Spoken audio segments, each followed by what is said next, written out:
The boring daily life of a Ferrari car builder in 1950s Italy. The morning light filters through the shuttered windows of a small apartment in Maranello, casting thin golden lines across worn wooden floors. It is 5:30 in the morning, and Giovanni Russo stirs from sleep. Outside, the Emilia-Romagna countryside is still draped in pre-dawn quiet, but soon, he will join the other craftsmen at the factory, the place where Enzo Ferrari's dreams take shape, one careful hand movement at a time. Giovanni rises slowly, methodically. There is no rush in his movements. He has learned, after 3 years at the factory, that precision cannot be hurried. The work he does, hand-fitting engine components, checking tolerances measured in hundredths of a millimeter, demands a particular state of mind. Calm. Focused. Present. He dresses in simple work clothes, dark trousers, a button shirt that will soon be covered by his factory coat, sturdy leather boots worn soft at the creases. In the 1950s, the Ferrari factory employed only about 150 workers total, a modest number for a company that would one day become legendary. Each man knew the others. Each man's hands contributed to every car that left the workshop. Giovanni prepares his breakfast at the small stove, espresso, dark and strong, bread with a thin scrape of butter. He eats standing at the window, watching the sky lighten from deep blue to pale gray. The factory lies just 2 kilometers away, and he will walk there, as he does every morning. The rhythm of the walk helps him transition from home to work, from sleep to wakefulness. His mind begins to catalog the tasks awaiting him, the V12 engine block that needs its cylinder bores checked, the valve springs that must be tested for tension, the endless small confirmations that everything is exactly as it should be.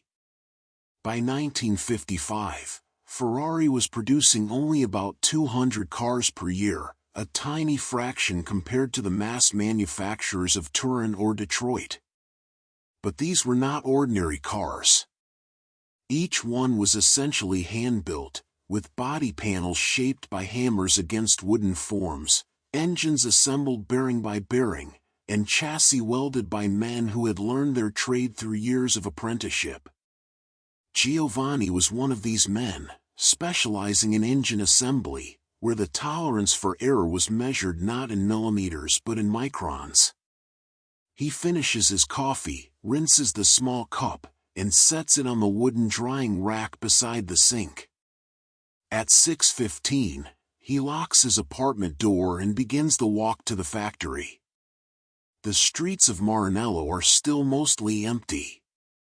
A few other workers emerge from their homes, men in similar clothes, carrying similar lunch tins. They nod to each other. There is camaraderie in the silence. The air smells of damp earth and distant wood smoke. Morning birds call from the trees lining the narrow road. Giovanni's boots make a steady, rhythmic sound against the cobblestones, a sound he has heard so many times it has become part of the morning itself. He thinks about the 250 Europa he worked on yesterday, how the crankshaft had been machined in-house at the factory's own machine shop. Ferrari insisted on controlling as many aspects of production as possible, believing that only through direct oversight could the necessary quality be maintained. As Giovanni walks, he passes the small church where he was married 4 years ago, its bell tower just visible above the rooftops. He passes the bakery, already glowing with warmth, where his wife will stop later to buy bread for dinner. Everything in his life exists within this small radius: home, factory, church, market.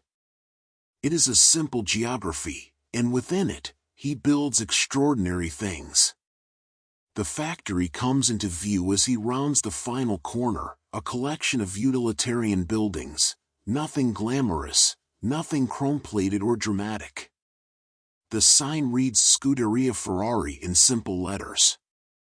Inside those walls, fewer than 20 cars are being built simultaneously at any given time in the 1950s, each one progressing through the workshop at its own pace, each one receiving individual attention that would be unthinkable on a modern production line. Giovanni reaches the workers' entrance at 6:40, 20 minutes before his shift officially begins. He prefers this. It gives him time to settle in, to review his station, to prepare his tools. In the changing room, he hangs his jacket on his designated hook, number 47, and pulls on his factory coat, heavy cotton worn soft and stained with oil in the particular patterns that mark an engine builder's trade. Engine builder's trade. The workshop floor is vast and dim, lit by high windows and hanging work lamps. The smell is immediately familiar: motor oil, metal shavings, welding smoke, the peculiar scent of leather and paint. Other workers are already at their stations. The factory runs 2 shifts, and the night crew is just finishing, their faces tired but satisfied. An engine fires somewhere in the testing bay, a deep, resonant sound that vibrates through the concrete floor. It is the sound Giovanni has learned to read like language, listening for the perfect synchronization of 12 cylinders, the precise mechanical harmony that indicates everything is correct. He walks to his station, where yesterday's work awaits, a Colombo V12 engine, the 3-liter design that powered many of Ferrari's early Grand Touring cars. The engine block sits on a wooden cradle, partially assembled, its aluminum castings catching the light. Giovanni stands before it for a moment, simply looking. This is his ritual. Before touching anything, he observes. He notes what was completed yesterday, what remains for today. Each Ferrari engine of this era was assembled by a single master builder and his assistant.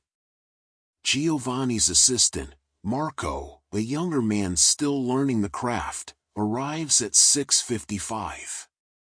They exchange quiet greetings.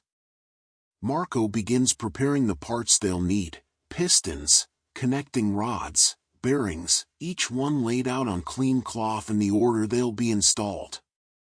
Organization is not merely helpful, it is essential. A single misplaced component, a bearing installed in the wrong orientation, could mean catastrophic failure at racing speeds. The morning begins. Giovanni picks up his first tool, a micrometer, used to measure the diameter of a piston pin bore. The measurement must be exact. He has performed this action thousands of times, and yet he approaches it with the same careful attention he brought to his first week at the factory. This is the boring work. The repetitive work. The work that no one sees. And yet, this is the work that everything depends upon. The day stretches ahead, filled with small, precise movements. There is a strange peace in this. No drama. No crisis. Just the steady accumulation of careful actions, each one contributing to something remarkable. Giovanni adjusts his work lamp, positions his measuring tools, and begins. Giovanni measures the piston pin bore 3 times. This is his practice: never trust a single measurement, no matter how experienced you become. The micrometer reads 22.006 millimeters. He records this in his logbook, a worn leather notebook where every engine he touches is documented. These logbooks were mandatory at Ferrari in the 1950s, creating a paper trail for every component of every engine, so that if something failed, the cause could be traced back through the records to identify exactly where and when a mistake occurred. The number satisfies him. It falls within tolerance. He sets the piston aside and reaches for the next one, beginning the measurement process again. Marco watches, learning not just the technique but the patience required. The young man's hands want to move faster. Giovanni can see this. But speed is the enemy of precision. Better to work slowly and correctly than to rush and create problems that will reveal themselves only later, perhaps catastrophically, perhaps at 180 kilometers per hour on the Mille Miglia. At 7:30, the factory whistle sounds, a long, low note that marks the official beginning of the day shift. More workers flood onto the floor now. The workshop comes fully alive with sound, the tap of hammers shaping aluminum body panels in the coachwork section, the whine of lathes in the machine shop, the occasional sharp crack of a welding torch igniting. And beneath it all, the rumble of engines being tested, that constant mechanical heartbeat that defines this place. Giovanni begins the process of installing pistons into the cylinder bores. Each piston must slide in with perfect clearance, tight enough to seal compression, loose enough to move freely as temperatures rise and metals expand. In the 1950s, Ferrari used wet sump lubrication systems, meaning oil was stored in a pan beneath the engine and circulated by a pump. This was simpler than later dry sump systems but required careful attention to oil levels and pressure. Giovanni has seen engines destroyed by something as simple as a blocked oil passage, metal grinding against metal until everything seizes. He applies a thin film of assembly oil to the first piston, coating it evenly with his fingers. The oil catches the light, creating rainbow patterns on the aluminum surface. He positions the piston at the top of its cylinder bore and begins gently tapping it downward with a rubber mallet, rotating it slightly with each tap to ensure even pressure. The piston ring compressor, a steel band that temporarily compresses the rings, makes a soft clicking sound as it releases. Marco hands him the connecting rod for this cylinder. The connecting rod is what links the piston to the crankshaft, converting the piston's up and down motion into the crankshaft's rotation. Each rod in a Ferrari V12 was individually weighed and balanced to within a few grams of its companions. An imbalanced engine would vibrate, would develop harmonic frequencies that could shake components loose or cause metal fatigue. Enzo Ferrari was obsessive about balance, about smoothness. His cars needed to be fast, yes, but they also needed to be refined, controllable, predictable. Giovanni slides the connecting rod onto its journal on the crankshaft, feeling for the proper alignment.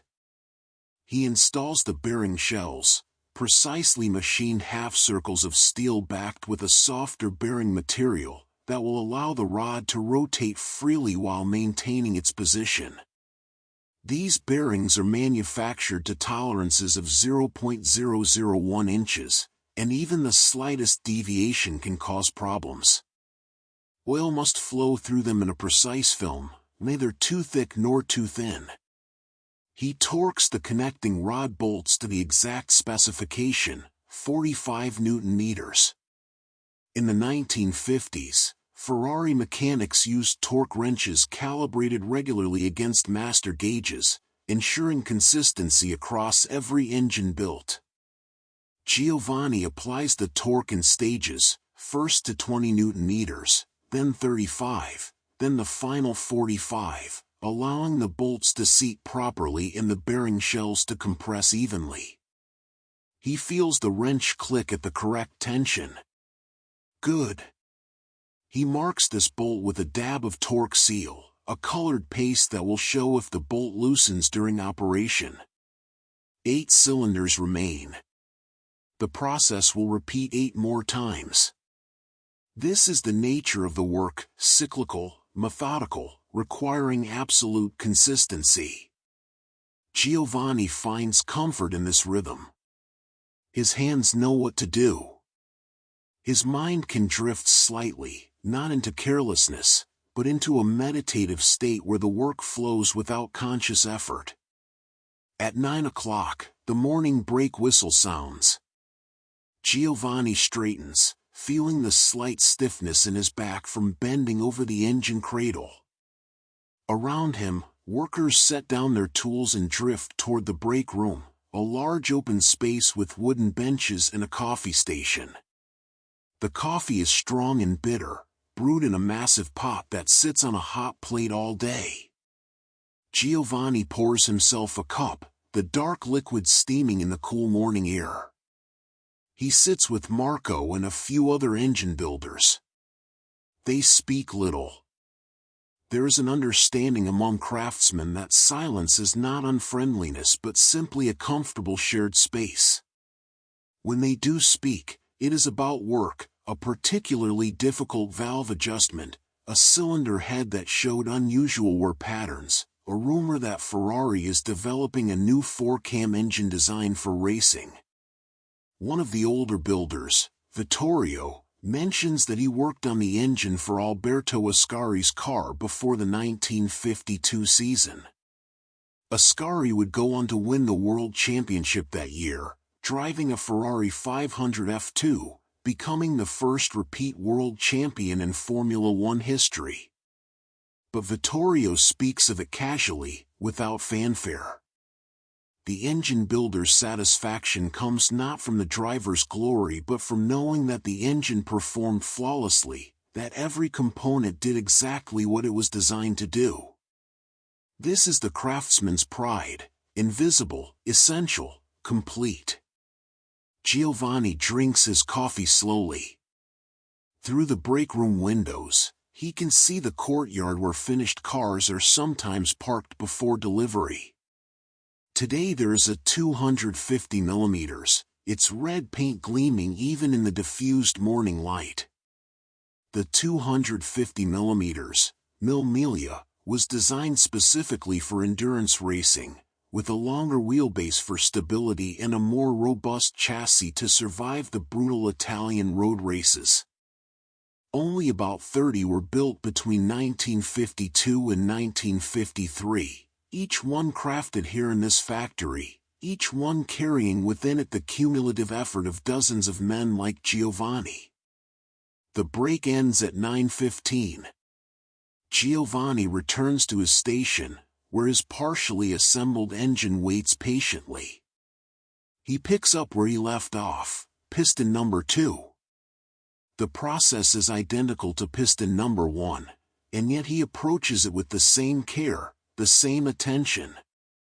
Complacency is dangerous. Routine must never become thoughtless. As he works, Giovanni thinks about the owner who will eventually receive this car. He doesn't know who it will be, perhaps a wealthy industrialist from Milan, perhaps a diplomat, perhaps even a racing enthusiast who will push the car to its absolute limits. Whoever it is, they will never meet Giovanni. They will never know his name or see his face.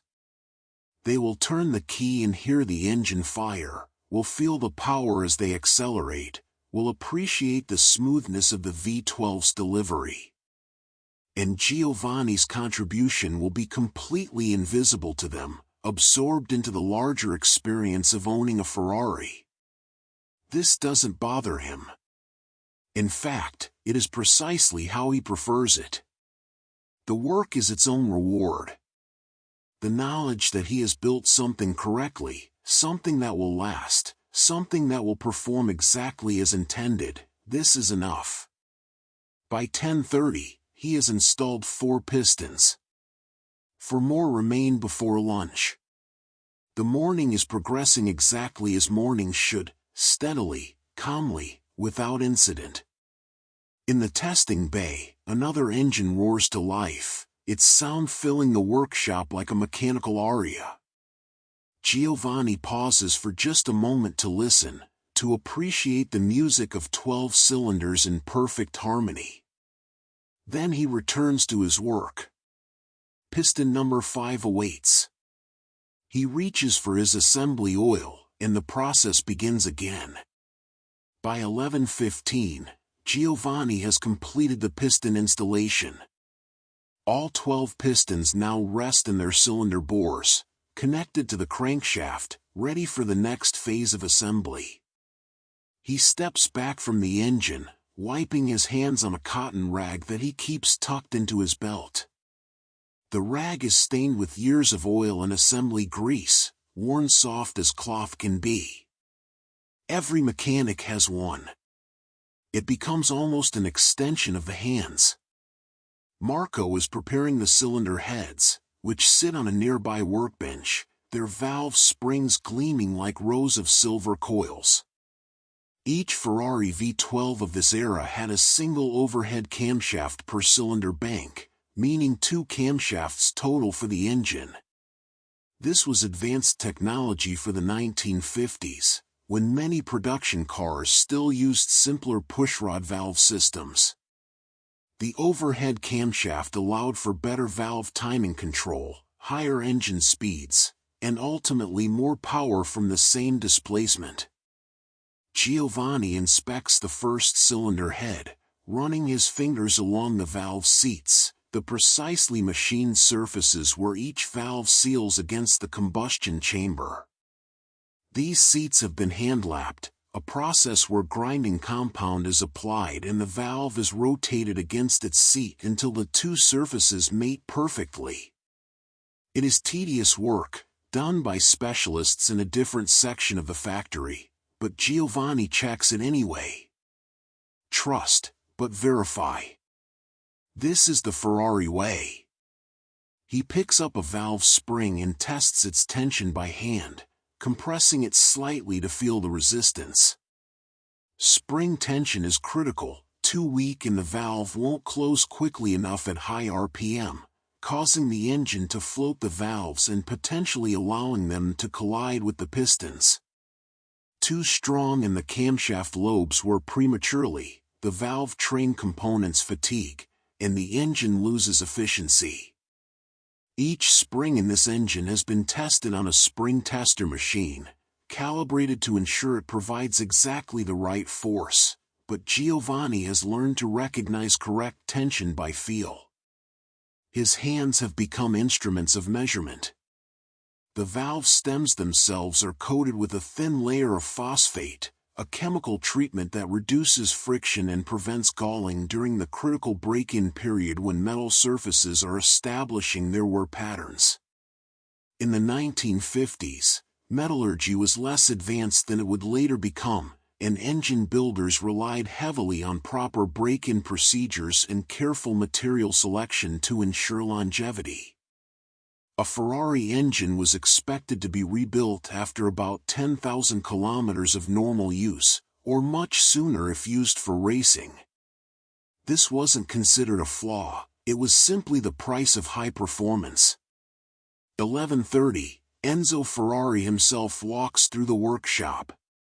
It is not a formal inspection, just his habit. He walks the floor almost every day, observing, occasionally stopping to ask a question or examine a particular component.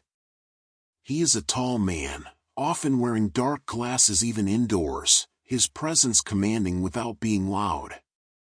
The workers don't stop their tasks when he passes, but there is a subtle change in the atmosphere, a heightened awareness. Ferrari pauses at Giovanni's station, looking at the partially assembled engine.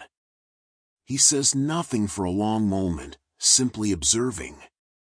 Then he asks, in Italian, whether the crankshaft journals showed good surface finish. Giovanni confirms that they did, that the machine shop delivered excellent work. Ferrari nods, satisfied, and continues his walk. The interaction lasts perhaps 30 seconds, but Giovanni feels the weight of it. Enzo Ferrari trusted his workers, but he also maintained exacting standards. To receive his silent approval was meaningful. Giovanni and Marco begin the process of installing the cylinder heads. Each head must be positioned precisely, with a gasket between it and the engine block to seal the combustion chambers. The head gaskets used in 1950s Ferraris were made of copper and asbestos, materials chosen for their ability to withstand extreme heat and pressure. Asbestos, now known to be hazardous, was then considered an excellent insulating material. The men handled these gaskets daily, never knowing the risks. It was simply the material available, the technology of the time. The cylinder head is heavy, perhaps 15 kilograms, and awkward to position. Giovanni and Marco lift it together, Giovanni guiding it while Marco supports the weight. They lower it onto the locating dowels, metal pins that ensure the head can only be installed in one precise orientation. The gasket compresses slightly as the head settles into place. Now comes another critical task, torquing the head bolts. There are 14 bolts securing each cylinder head, and they must be tightened in a specific sequence, starting from the center and working outward in a spiral pattern. This ensures even clamping pressure across the entire head, preventing warping or gasket leaks. Giovanni has the sequence memorized, but he still references the specification sheet clipped to his workbench. Memory can fail. Paper does not. He sets his torque wrench to the initial specification, 30 Newton meters. He works through the sequence, tightening each bolt to this preliminary value. Then he resets the wrench to 60 Newton meters and makes a second pass. Finally, the full specification, 85 Newton meters. 3 passes, ensuring that as each bolt stretches and seats, the others maintain proper tension. The process takes 20 minutes of careful, focused work. By noon, the factory whistle sounds for lunch. The workshop empties quickly, workers heading either to the cafeteria or outside to eat lunches brought from home. Giovanni retrieves his lunch tin from his locker. His wife packed it this morning while he was dressing. Inside, bread, salami, a piece of hard cheese, an apple. Simple food, but satisfying. He sits outside in the courtyard, on a low stone wall warmed by the midday sun. The weather is mild for October, the sky clear and pale blue. Other workers gather in small groups, eating, smoking, talking quietly. The conversation is rarely about work during lunch. Instead, it turns to families, to the upcoming harvest festival, to football. Someone mentions that the local team won their match on Sunday. Someone else complains good-naturedly about his mother-in-law's visit. Giovanni eats slowly, letting his mind rest. His hands, never quite clean despite washing, show the permanent staining of a mechanic, oil worked into the creases of his knuckles, fingernails edged with black despite scrubbing. These are the marks of his trade, as distinctive as a farmer's calluses or a stonemason's scarred fingers. He thinks about the afternoon ahead. After the cylinder heads are fully installed, he'll need to install the camshafts, then the valve covers, then begin the process of connecting the ancillary systems, the oil pump, the water pump, the distributor for the ignition system. Each component is its own small challenge, its own requirement for precision. By the end of the week, if all goes well, this engine will be ready for its first start, that moment when metal and fuel and electricity combine to create motion, power, life. At 12:45, the workers begin drifting back inside. Giovanni finishes his apple, wraps the core in paper from his lunch tin. He'll take it home for compost, and returns to the workshop. The afternoon light streams through the high windows differently now, casting new shadows, illuminating different corners. The building is warming with the day, though in winter these workshops can be bitterly cold, requiring workers to wear fingerless gloves so they can maintain the tactile sensitivity needed for precise work. Marco is already at the station, preparing the camshafts. These are beautiful objects in their own right, long steel shafts studded with eccentric lobes, each lobe precisely shaped to control the opening and closing of a valve. The camshaft profile determines an engine's personality. Aggressive profiles with high lift and long duration create power at high RPM but rough idle. Gentler profiles provide smoothness and low-end torque but less peak power. Ferrari's engineers walked this line carefully, seeking performance without sacrificing drivability. Giovanni picks up the first camshaft, feeling its weight, examining the bearing journals where it will spin in the cylinder head. These journals have been precision ground and polished, and they gleam like mirrors. Even the smallest scratch or imperfection could cause the camshaft to bind or wear prematurely. He sees none. The machine shop, as always, has delivered impeccable work. The afternoon stretches ahead, filled with more careful movements, more precise installations, more quiet victories of getting everything exactly right. This is Giovanni's life, day after day of patient craftsmanship, building engines that will power cars he will likely never see again, for owners he will never meet. And yet, there is profound satisfaction in this work. He is building something that matters, something that will endure. He applies assembly lubricant to the first camshaft bearing, and begins the installation. The camshaft slides into its bearings with careful precision. Giovanni supports its weight with one hand while guiding it into position with the other, feeling for the smooth rotation that indicates proper alignment. The camshaft must spin freely, without binding, with just the slightest clearance between the journal and its bearing surface. Too much clearance and oil pressure drops, the camshaft hammers in its bearings, creating noise and wear. Too little and friction increases, robbing power and generating heat. He rotates the camshaft slowly, a full 360 degrees, feeling for any tight spots. There are none. Marco secures the bearing caps, the components that hold the camshaft in place from above, while Giovanni checks each one for proper seating. These caps are numbered and marked, each one machined specifically for its position, not interchangeable with others. In the 1950s, manufacturing tolerances were such that individual fitting was often required. Parts were not yet truly universal, even within the same model of engine. With the first camshaft installed, they move to the second bank of cylinders and repeat the process.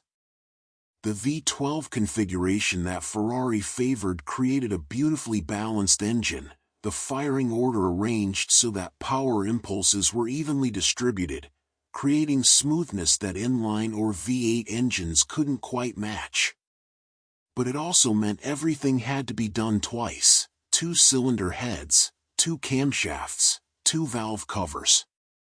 Double the components, double the opportunity for error, double the time required. By 1:30, both camshafts are installed. Giovanni steps back and looks at the engine taking shape before him. What was this morning a collection of separate pieces is now beginning to resemble a complete power plant. The satisfaction he feels is quiet but real. This is why he comes here each day, why he performs the same careful operations again and again. Each engine is different, and each engine is the same. Each one requires the full measure of his skill. He reaches for the valve covers, the aluminum castings that will seal the top of the engine and contain the oil that lubricates the valve train. These covers are cast at a foundry about 40 kilometers away, then machined at Ferrari's own facility to ensure proper fit. The casting process in the 1950s was less precise than modern methods, requiring significant machining work to achieve the necessary flatness and dimensional accuracy. Giovanni runs his finger along the gasket surface of the first valve cover, feeling for any imperfections. It is smooth, flat, perfect.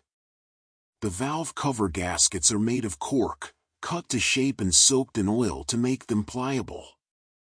Giovanni positions the gasket on the cylinder head, then carefully lowers the valve cover into place. The mounting bolts must be tightened evenly, in sequence, to compress the cork uniformly and create a reliable seal. Over-tightening will crush the cork and cause leaks. Under-tightening will allow oil to seep past. The correct torque is 12 Nm, a surprisingly light specification that always surprises new mechanics accustomed to tightening bolts as hard as they can. Marco asks a question about valve clearance, the small gap that must exist between the camshaft lobe and the valve stem when the valve is fully closed. Giovanni explains that they'll set the clearances after the initial break-in period, typically after the first 50 kilometers of running. The engine needs time to settle, for components to wear into their final positions, before final adjustments can be made. A new Ferrari engine was essentially a living thing, changing subtly during its first hours of operation as tolerances established themselves and where patterns formed. At 2 o'clock, Giovanni moves on to installing the ignition distributor. This component, driven by the camshaft through a series of gears, delivers high-voltage electricity to each spark plug at precisely the right moment in the combustion cycle. Timing is everything. Too early in the explosion fights against the piston's upward motion, causing knocking and potential damage. Too late and power is lost, efficiency suffers. The distributor used in Ferrari engines of this era was a Marelli unit, produced by Magneti Marelli, an Italian company that supplied electrical components to most Italian automakers. The relationship between Ferrari and Marelli went back years, built on mutual trust and understanding of each other's standards. Giovanni slides the distributor into its mounting hole, rotating it slightly until he feels the drive gear mesh with the camshaft gear. There is a satisfying mechanical click as the teeth engage. He secures the distributor with its hold-down clamp, leaving it slightly loose so the timing can be adjusted during the initial startup. The distributor's position determines ignition timing, and setting it correctly requires running the engine and using a timing light to verify that the spark occurs at the exact degree of crankshaft rotation specified by the engineers. Next comes the carburetor installation. This engine will use 3 Weber 36 DCF carburetors, fed by a mechanical fuel pump mounted on the engine block. Weber carburetors were works of art in their own right, precision instruments with multiple circuits for different operating conditions, adjustable jets that controlled fuel flow, and intricate internal passages that atomized the gasoline and mixed it with air in precise ratios. Each carburetor weighed about 2 kilograms and contained dozens of individual components, any one of which could cause problems if incorrectly set. Giovanni doesn't install the carburetors yet. That will come later, after the engine has been test-fired and the basic mechanical functions verified. But he inspects them now, checking that the throttle plates move freely, that the float chambers are clean, that the jets are the correct sizes specified for this engine. Carburetor tuning was an art form in the 1950s, requiring both technical knowledge and an intuitive feel for how engines breathed, how they wanted fuel delivered. The factory employed specialists who did nothing but tune carburetors, men who could listen to an engine and know, just from the sound, whether it was running rich or lean, whether the jets needed to be changed. At 2:30, the afternoon brake whistle sounds. Giovanni is not particularly tired, but the brake is mandatory. Factory regulations required 2 15-minute breaks per shift, partly for worker welfare and partly because tired workers made mistakes. He walks to the break room, pours another cup of the bitter coffee, and stands by the window looking out at the courtyard. The 250mm is still parked there, but now it has been joined by a 166 Inter, an earlier model from the late 1940s. The 166 Inter was Ferrari's first true road car, designed more for comfortable grand touring than for racing. Only about 40 were built, each with a hand-formed body from coach builders like Touring or Vignale. The car in the courtyard wears Touring's elegant bodywork, its curves flowing in a way that seems organic, as if the metal had grown into that shape rather than being hammered there by human hands. Giovanni knows that somewhere in that car is an engine very much like the one he's building now. Smaller displacement, perhaps, and configured slightly differently, but built using the same principles, the same attention to detail, the same insistence on quality.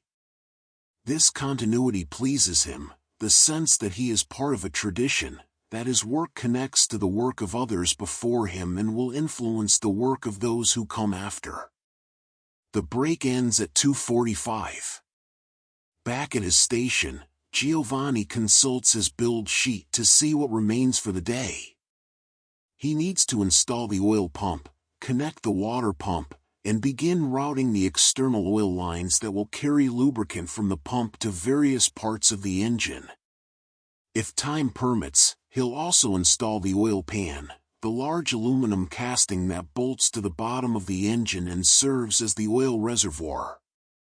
The oil pump is a gear-type design, with two meshing gears that create suction on one side and pressure on the other. It's driven by the crankshaft through a short shaft and must be positioned precisely to maintain proper gear mesh. Giovanni applies assembly lubricant to the pump's gears. They must never start dry, as even a few seconds of operation without oil can score the gear surfaces and reduce pump efficiency. He slides the pump into its mounting position, feeling for the engagement of the drive shaft. There's a moment of resistance, then the shaft seats fully and the pump sits flush against the engine block. He installs the mounting bolts, torquing them to specification, 25 Nm. The pump's cover plate, which seals the gear chamber, requires a paper gasket and careful attention to bolt torque. Too much pressure will distort the housing and cause the gears to bind. By 3:15, the oil pump is installed and Giovanni has moved on to the water pump. This component circulates coolant through the engine block and cylinder heads, carrying away heat and maintaining operating temperature. The water pump on Ferrari engines of this era was relatively simple, a cast iron housing containing an impeller driven by a belt from the crankshaft. But simplicity didn't mean it was unimportant. Overheating could warp cylinder heads, seize pistons, or crack the engine block itself. The afternoon light is beginning to change now, growing softer and more golden as the day progresses toward evening. The workshop, which seemed so vast and imposing this morning, now feels familiar, comfortable. Giovanni knows every sound, every smell, every shadow. This is his place, his purpose. The engine before him grows more complete with each passing hour, transforming from concept to reality through the accumulated effort of his hands. He fits the water pump gasket, positions the pump, and begins threading the mounting bolts. The work continues. The water pump bolts tighten smoothly, the threads clean and well machined. Giovanni torques them to 20 Nm, working in a cross pattern to ensure even pressure against the gasket. The pump's pulley will eventually be connected to the crankshaft pulley via a V-belt, but that will come later, during final assembly when the engine is mated to its transmission and installed in the chassis. For now, the pump simply needs to be secure and properly sealed. Marco is preparing the oil pan, cleaning its interior surface with solvent to remove any metal chips or debris that might have accumulated during storage. The oil pan is surprisingly large, holding nearly 12 liters of oil, and features internal baffles designed to prevent oil from sloshing away from the pickup tube during hard cornering or acceleration. Racing conditions could subject the oil to tremendous forces, and Ferrari's engineers understood that consistent oil pressure was essential for engine survival. A single moment of oil starvation, just a few seconds when the pickup tube draws air instead of oil, could destroy an engine worth months of labor.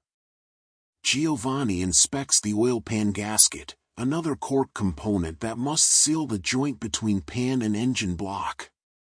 The gasket is held in place with a thin layer of gasket sealer, a sticky compound that Giovanni applies carefully with a small brush. Too much sealer and it squeezes out into the oil passages, potentially blocking flow. Too little and leaks develop. The correct amount is just enough to make the cork tacky, to hold it in position during installation. Together, he and Marco lift the oil pan into place. It's awkward and heavy, requiring careful positioning to align all 24 bolt holes simultaneously. They work slowly, Giovanni guiding one end while Marco supports the other, until the pan settles into position. Giovanni starts the bolts by hand, threading each one a few turns before picking up his wrench. The torque specification is modest, only 15 Newton meters, because the aluminum pan is relatively soft and over-tightening can strip threads or crack the casting. By 4 o'clock, the oil pan is installed and the engine is mechanically complete. Giovanni steps back to survey the work. What began this morning as separate components is now a unified whole, a V12 engine, ready for fluids and first start. There is still much to do, filling with oil, installing spark plugs, connecting fuel lines, setting initial timing. But the primary assembly is finished, and Giovanni feels the particular satisfaction that comes from completing a major milestone. He consults his paperwork. This engine is destined for a 250 GT Europa, one of Ferrari's Gran Turismo models designed for wealthy customers who wanted both performance and comfort. The 250 GT Europa was produced in limited numbers, only about 45 were built between 1953 and 1954, and represented Ferrari's attempt to create a more refined, luxurious car without sacrificing the performance that defined the brand. The engine would produce approximately 220 horsepower, enough to push the car to nearly 200 kilometers per hour, though few owners would ever explore that capability fully. Giovanni records the completion time in his logbook. Final assembly completed 1600 hours, October 18, 1955. He signs his initials beside the entry. This documentation trail was crucial. If any problems emerged during testing or after delivery, the factory could trace the engine back through its build process, identifying who worked on it and when. It created accountability, but it also created pride. Giovanni's initials in that logbook meant he stood behind his work, that he certified this engine was built to the highest standards he could achieve. At 4:15, Giovanni and Marco begin the process of filling the engine with oil. They use Shell Racing Oil, a high-grade lubricant specifically formulated for high-performance engines. The oil comes in metal cans, 5 liters each, and they pour it slowly through the oil filler cap on top of the valve cover. The oil level is checked with a dipstick, a simple metal rod marked with minimum and maximum lines. When the level reaches the maximum mark, they've added approximately 11 liters. The break-in oil used for initial running was slightly different from the oil that would be used after the first service interval. break-in oil contains special additives designed to help mating surfaces work together properly, creating the precise finish that would serve the engine for its lifetime. After the first 50 kilometers, this oil would be drained and replaced with fresh standard oil, carrying away with it the metal particles and residue from those critical first hours of operation. Next come the spark plugs, 12 of them, one for each cylinder. These are Lodge plugs, a British brand favored by Ferrari in the 1950s for their reliability and consistent performance. Each plug must be gapped correctly, the space between the center electrode and the ground electrode set to exactly 0.6 millimeters. Too narrow and the spark is weak, too wide and the ignition system struggles to create the voltage needed to jump the gap, especially under high compression. Giovanni checks each plug with a wire gauge, a simple tool with precisely sized wires that fit into the gap. Most are already correctly gapped from the factory, but one is slightly off, 0.65 millimeters instead of 0.6. He carefully bends the ground electrode with a gapping tool, reducing the space by the necessary 0.05 of a millimeter. It seems like such a tiny adjustment, almost insignificant, but in an engine where everything must be precisely right, even 0.05 of a millimeter matters. He threads each spark plug into its cylinder head by hand first, ensuring the threads engage properly without cross-threading. Cross-threading a spark plug hole is a serious error, potentially requiring the entire cylinder head to be removed and the threads repaired with a helicoil insert. Giovanni has seen it happen, even to experienced mechanics who allowed themselves to rush. He does not rush. Each plug is threaded carefully, then tightened with a spark plug socket to the correct torque, 28 Newton meters. At 4:45, with the spark plugs installed, the engine is ready for its first start. But this won't happen at Giovanni's workstation. The engine must be moved to the test cell, a special room with its own dynamometer for measuring power output and a control panel for monitoring all vital functions. Giovanni and Marco, assisted by two other workers, lift the engine from its wooden cradle onto a wheeled cart. The engine weighs approximately 200 kilograms, manageable for 4 men but requiring coordination and care. They push the cart slowly across the workshop floor, navigating around other workstations, past the body shop where aluminum panels are being fitted to chassis frames, past the parts storage area with its floor-to-ceiling shelves of components. Other workers glance at the engine as it passes. There is always interest in seeing a completed build, a kind of shared pride in what has been created here. The test cell is in a separate building, a concrete structure with thick walls to contain sound and exhaust fumes. Inside, the space is dominated by the dynamometer, a massive device that can load the engine and measure its output. The test engineer, a man named Sergio who Giovanni has worked with for years, helps them lift the engine onto the dynamometer's mounting frame. The engine is secured with heavy bolts, and Sergio begins connecting instrumentation, temperature sensors, pressure gauges, a tachometer to measure RPM. Fuel lines are connected to a small tank of gasoline mixed with the correct ratio of additives for break-in running. The exhaust pipes are attached to a ventilation system that will carry the fumes outside. Coolant is added to the cooling system, filling the passages in the block and cylinder heads. Everything must be ready, every system checked, before the first ignition. Giovanni watches as Sergio makes his final preparations. There is always tension in these moments before first start, months of work culminating in a single test. Will the engine fire smoothly? Will oil pressure come up immediately? Will there be any leaks, any unexpected noises, any sign that something was assembled incorrectly? At 5:15, Sergio is ready. He primes the fuel system, activates the ignition, and presses the starter button. The electric starter motor whirs, turning the engine over. Once, twice, 3 times. Then, with a sharp bark from the exhaust, the engine catches.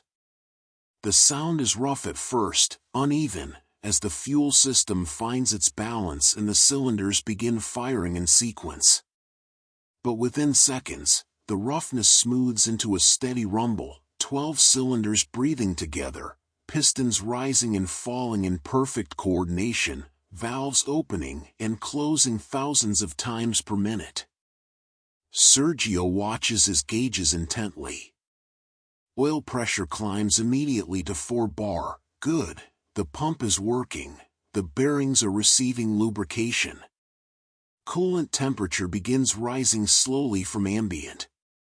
The tachometer shows 800 revolutions per minute, a fast idle appropriate for break-in. Everything looks correct. Giovanni feels the tension leave his shoulders. The engine runs. All those careful measurements, all that patient assembly, all those checked and double-checked specifications have resulted in this, a machine that works, that produces power, that fulfills its purpose. He allows himself a small smile. The engine will run for 30 minutes at varying speeds while Sergio monitors all parameters and checks for any anomalies. But Giovanni's work is essentially complete. This engine will go on to receive final tuning, then installation in a chassis, then delivery to a customer whose name Giovanni will never know. And tomorrow, he will begin the process again with a new engine, bringing the same care and precision to components that look identical but are, in their own way, unique.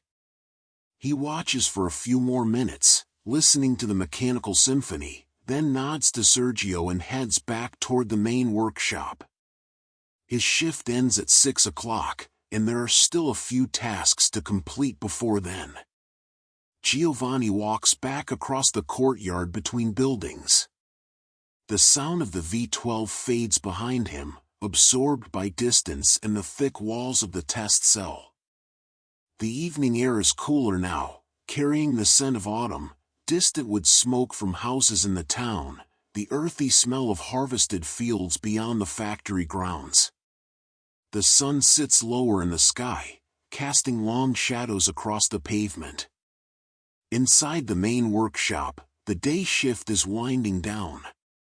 Workers are cleaning their stations, putting away tools, covering partially completed work with cloth sheets to protect it from dust overnight.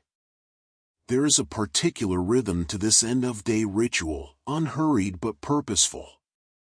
Everything must be left in proper order for tomorrow, whether Giovanni himself returns to this station or another mechanic takes over the next phase of work. Giovanni returns to his workbench where the day began. The wooden cradle that held this morning's engine sits empty now, waiting for tomorrow's assignment. He wipes down his tools with an oiled rag, the micrometers, the torque wrenches, the various sockets and extensions. Proper tool maintenance was not merely recommended but required at Ferrari.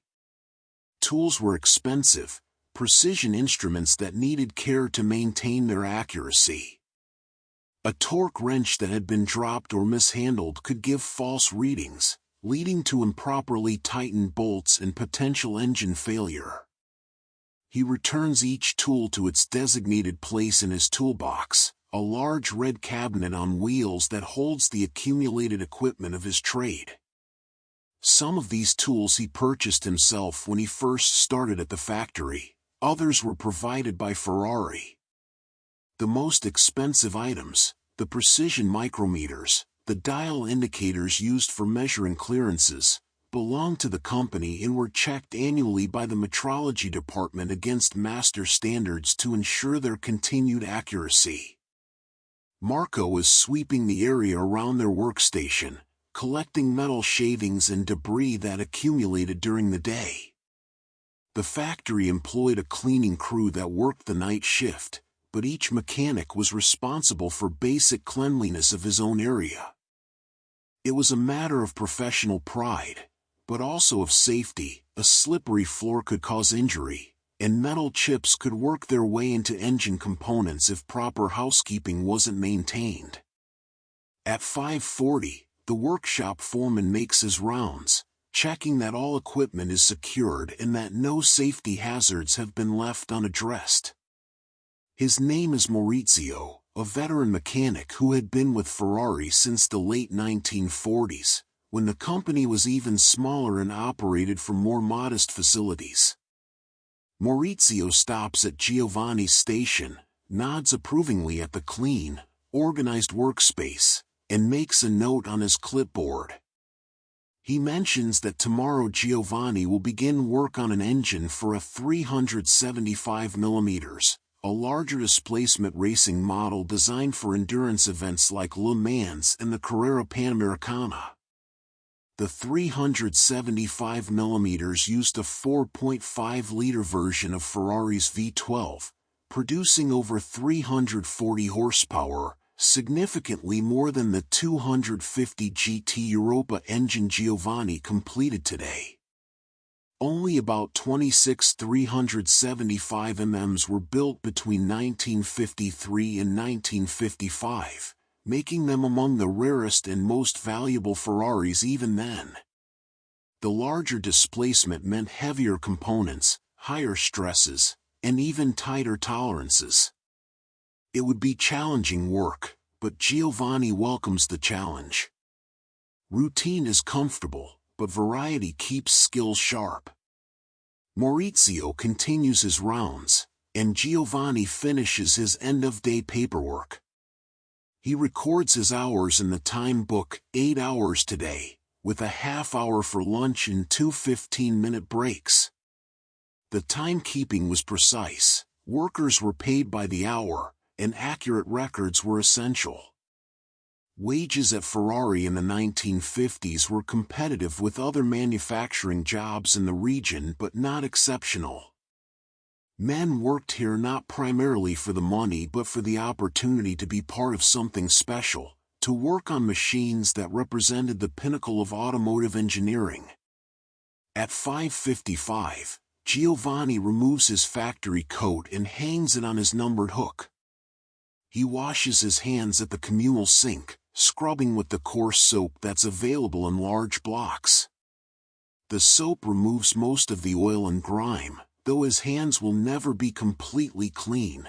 The staining is permanent, worked into the skin's texture over years of this work. He dries his hands on the communal towel, rough cotton that's changed weekly by the cleaning crew.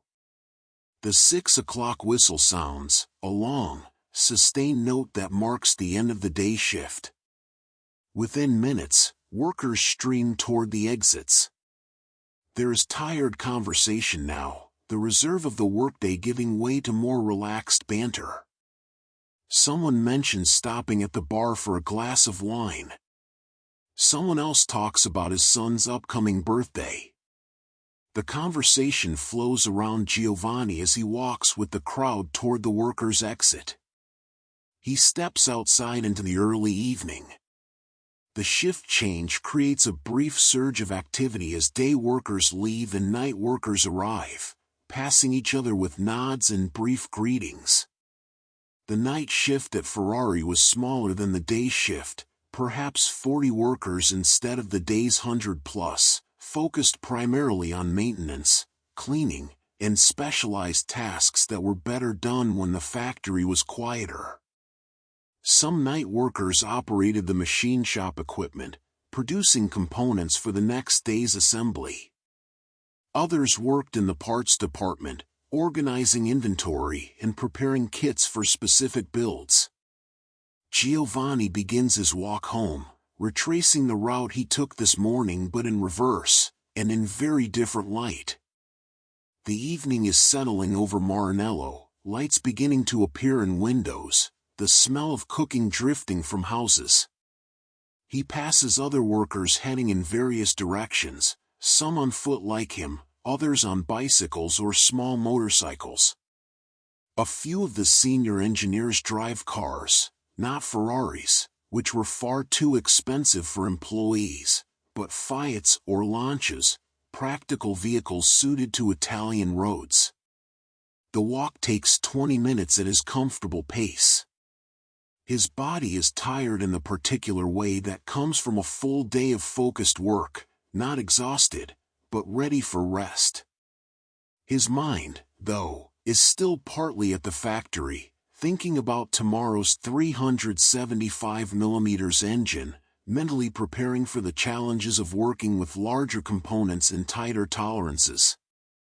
This is the mechanic's mind, always planning ahead, always considering what tools will be needed, what potential problems might arise, how to approach the work most efficiently. He reaches his neighborhood as the last sunlight fades from the sky. Children play in the street, their games winding down as mothers call them inside for dinner. An elderly woman waters plants on her balcony. A cat crosses the street with the unhurried confidence of an animal that knows this territory completely. These are the rhythms of ordinary life, far removed from the precision engineering of Ferrari's workshop, yet somehow connected. Giovanni builds engines so that cars exist. Cars exist because people desire them. People desire them for reasons he doesn't fully understand and doesn't need to. His role is simply to build them correctly.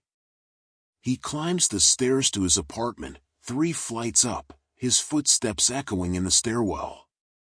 The building is old, built before the war, its plaster walls showing cracks and repairs accumulated over decades. But it's solid, familiar, home. He unlocks his door and steps inside to the smell of cooking. His wife has prepared dinner, something with tomatoes and garlic, the scent warm and welcoming.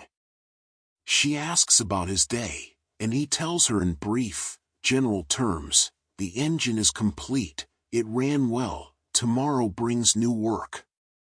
He doesn't burden her with the technical details, the specific torque values and clearance measurements that occupied his thoughts all day. She tells him about her day, shopping at the market, visiting her sister, mending a shirt. These are the comfortable exchanges of long marriage, information conveyed more through tone than content, each person checking that the other is well, that the day was satisfactory, that life continues in its expected patterns. They eat dinner at the small table by the window.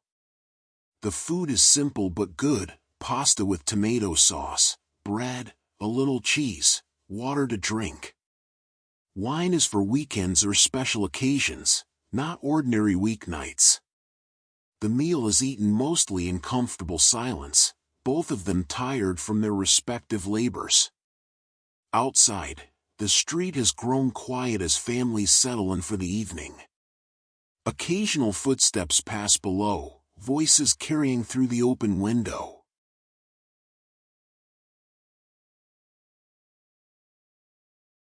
After dinner, Giovanni sits in his chair by the window with a newspaper, though he finds it hard to concentrate on the words.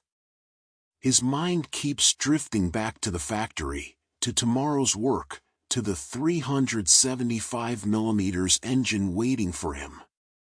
This is common, the difficulty of truly leaving work behind, even when physically distant from it.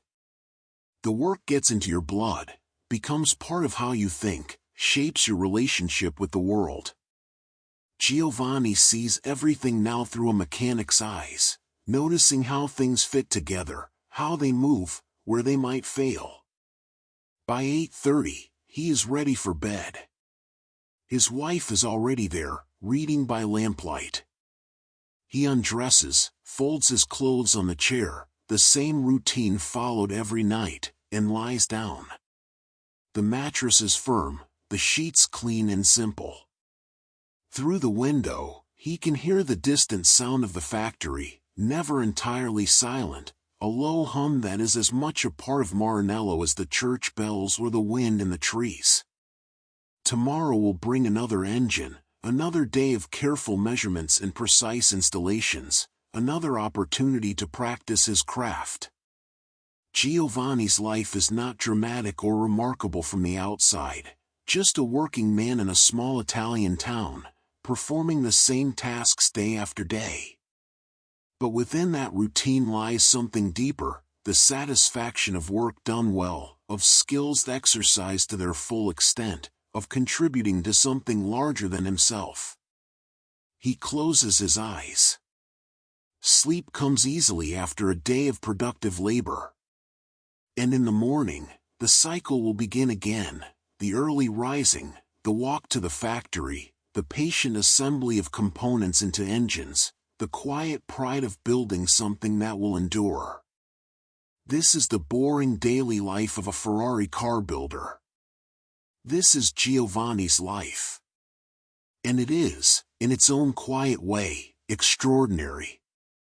Giovanni sleeps deeply, the kind of sleep earned through honest labor. But even in sleep, his mind doesn't entirely leave the factory.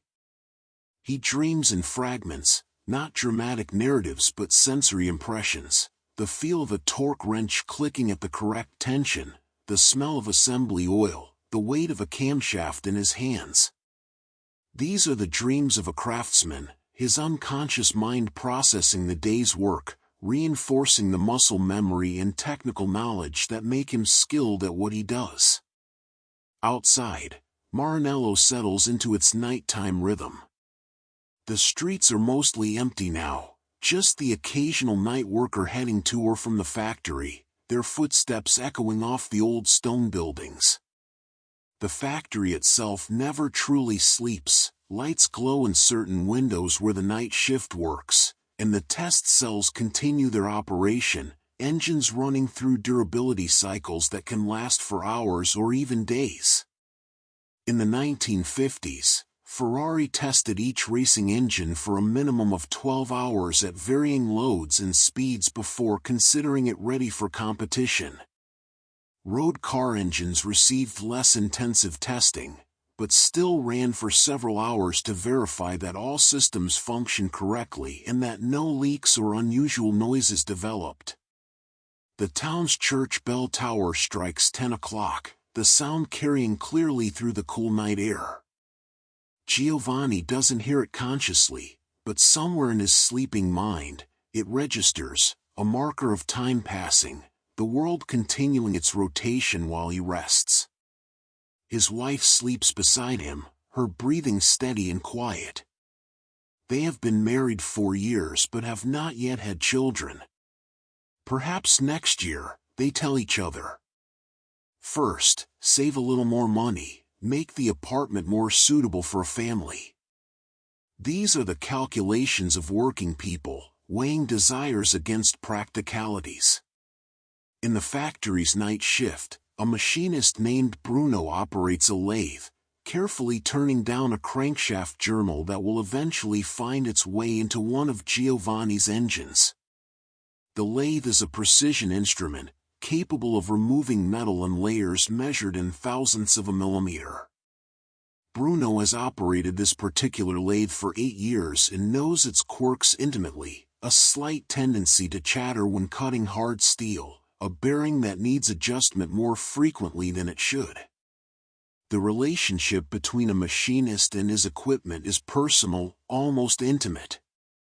The machine's capabilities and limitations become an extension of the operator's own abilities. The crankshaft Bruno works on is forged steel, heat-treated to achieve the proper balance of strength and toughness. Forging, rather than casting, aligns the metal's grain structure along the lines of stress, making the component stronger and more resistant to fatigue failure.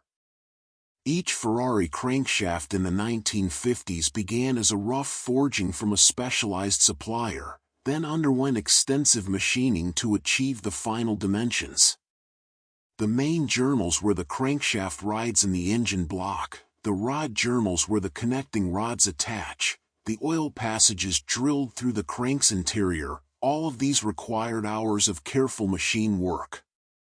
Bruno's shift will end at 2 a.m., to be replaced by another machinist for the early morning hours.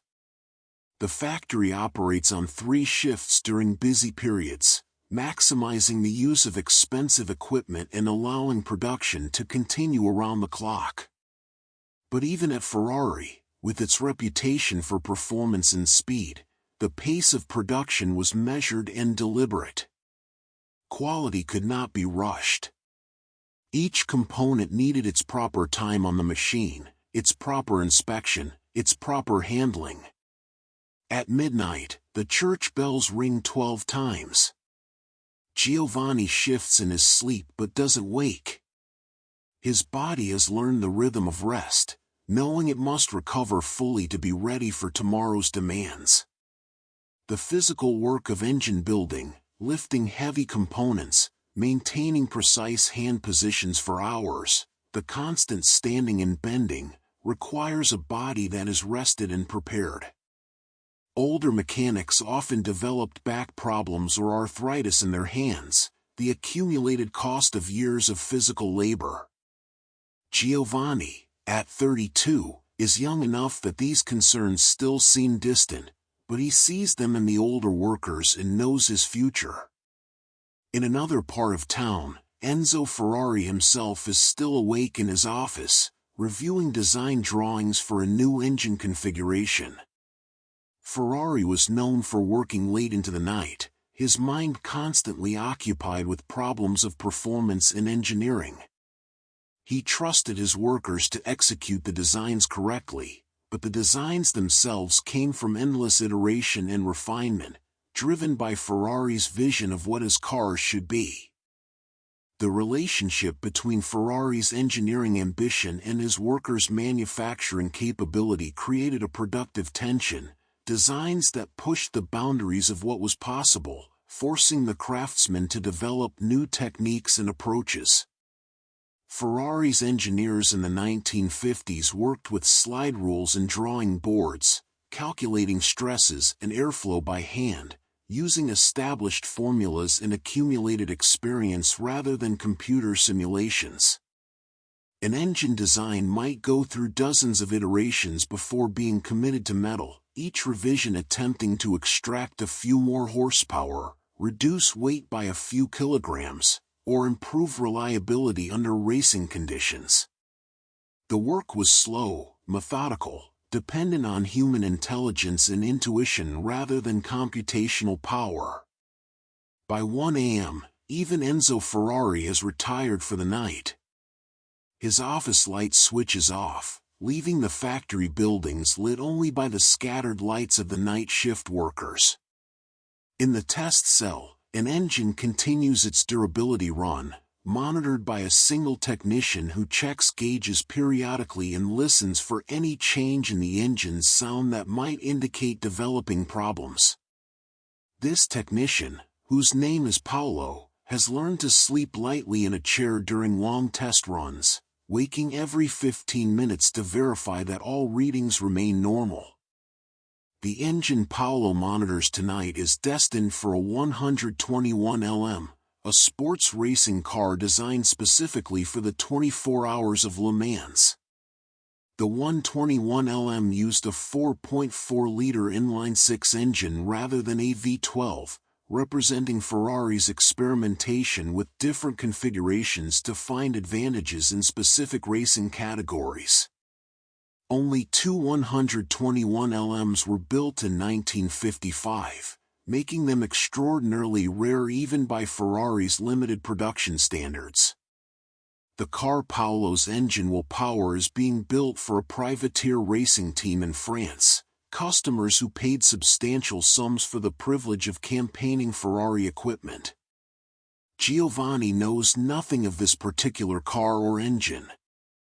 His world is the engines he personally builds, the components he personally handles. The broader context of Ferrari's racing program, the business decisions, the politics of motorsport, these exist at a level above his daily experience. He is focused on the immediate, the tangible, the work of his hands. This narrow focus is not a limitation but a strength, allowing him to maintain the concentration necessary for precision work. At 2 a.m., Bruno's shift ends. He cleans his lathe carefully, wiping away metal chips and residue, applying a light coat of oil to the waste to prevent rust during the few hours before the next shift arrives. He records his work in the job log, 3 crankshafts completed tonight, all within specification. His replacement, a younger machinist named Stefano, arrives and takes over the station. They exchange a few words about the work in progress, then Bruno heads home through the dark streets, his footsteps the only sound in the sleeping town. The night deepens. Giovanni sleeps on, his body recovering, his mind processing the day's experiences and preparing unconsciously for tomorrow's challenges. In a few hours, his alarm will ring, and the cycle will begin again. But for now, there is only rest, only the quiet passage of time in a small Italian town where extraordinary machines are built by ordinary men. At 3 a.m., the factory is at its quietest. The night shift has settled into its rhythm, the dramatic activity of shift change long past. A security guard makes his rounds, checking doors and windows, his flashlight beam cutting through the darkness of the workshops. Everything is secure, everything in order. The guard has worked here for 15 years and takes pride in his role, understanding that protecting this facility means protecting the livelihoods of the workers and the reputation of the Ferrari name. In the parts storage area, thousands of components wait in organized bins and shelves, pistons, valves, bearings, gaskets, all the pieces that will eventually come together to form complete engines. Each part has been manufactured to specification, inspected, and stored until needed. The inventory system in 1955 was entirely manual, tracked on cards and ledgers by clerks who maintained meticulous records. Running out of a critical component could halt production, so inventory management was taken seriously, with regular audits to ensure accuracy. At 4 a.m., the earliest risers in Maranello begin to stir. Bakers fire their ovens, preparing for the morning bread that will be sold throughout the day. A few farmers head out to fields, beginning work that follows the sun rather than the factory whistle. The town exists in multiple rhythms simultaneously: industrial time measured by shifts and schedules, agricultural time measured by seasons and daylight, domestic time measured by meals and family routines. These rhythms overlap and interact, creating the complex social fabric of a small manufacturing town. Giovanni's alarm clock, a mechanical wind-up device on the table beside his bed, is set for 5:30 a.m.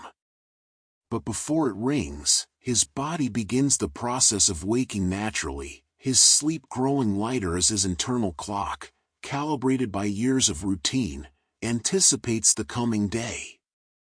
This is the body's wisdom, preparing itself gradually rather than being shocked into wakefulness by the alarm's harsh ring.